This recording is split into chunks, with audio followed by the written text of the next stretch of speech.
Good afternoon and welcome back to Dr. Logic Awkwardly Does Logic. In this video, I'm just going to give a very simple example of the procedure that I gave in the previous video, where I told you that every single formula is reducible in S5 to something in ordered modal conjunctive normal form.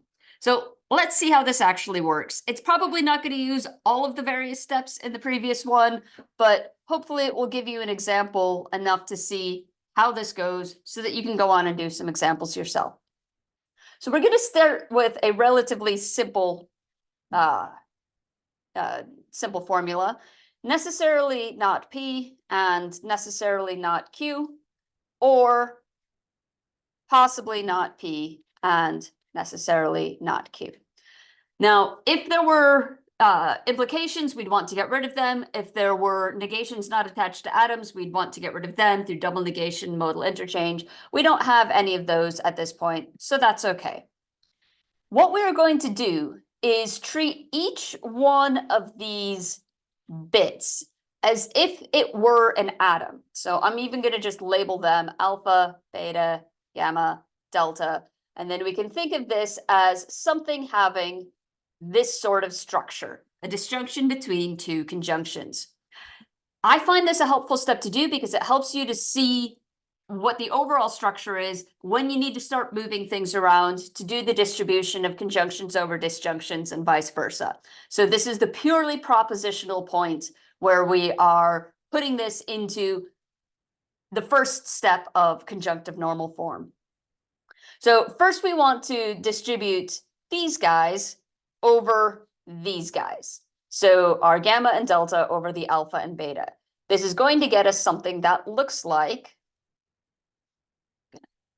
pay close attention because otherwise I'm going to get this wrong. We will have either necessarily not P or possibly not P and necessarily not Q. And we will also have necessarily not Q or possibly not P and necessarily not Q. So that is doing the distribution on this one, but I can go back and just double check. Have I done this correctly? Here is my alpha, and here is my beta, and here's my gamma and delta, and my gamma and delta. Yes, I've performed my distribution properly.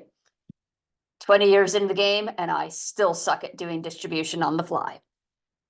Now we can do this again because we have another conjunction that can be distributed over the conjunct. So we will just take this on its own and then this on its own. We can now separate out the two conjunctions and kind of treat them separately.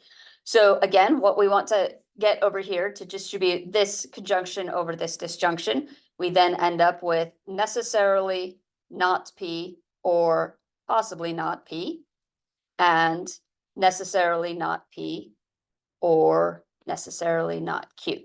So that is this one. And then over here, we've got the other conjunction, got necessarily not Q or possibly not P. And we also have necessarily not Q or necessarily not Q. So that is our second conjunct. Now, we've got a conjunction of conjunctions. So by associativity, we can just erase a bunch of these, and it doesn't really matter then what order we take all of these conjuncts in. So that just makes things a little bit easier. So now we've got something which is in modal conjunctive normal form, because we've got a conjunction of disjunctions, each of whose disjunct is something that is in first degree. What we need to do then, in order to get this into modal conjunctive normal form, is group each of the conjuncts in the appropriate way. So we need to make sure that all of the necessities come first, and then all of the possibilities. So this one is already in modal conjunctive normal form. This one only has necessities, it has no possibilities, so that one is good. Here again, we've got our necessity claim and then our possibility claim, so that one's good. And then here we can just simplify this because this is P or P, and that is just equivalent to P, i.e. necessarily Q.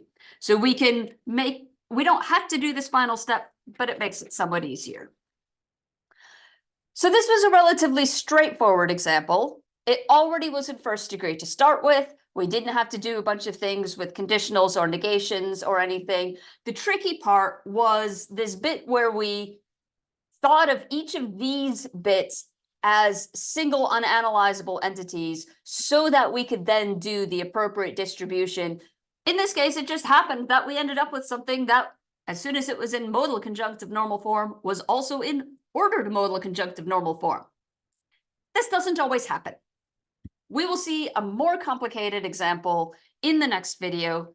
Feel free to skip the next video if you are confident and comfortable with this procedure, but sometimes it's useful to see just kind of how does it work? What are the things to think about? Where are the potential slipping points? What are the mechanisms via which you can check to make sure that you've done your distribution properly, because distribution can be tricky. So join me next time for another example. Until then, take care. Cheers.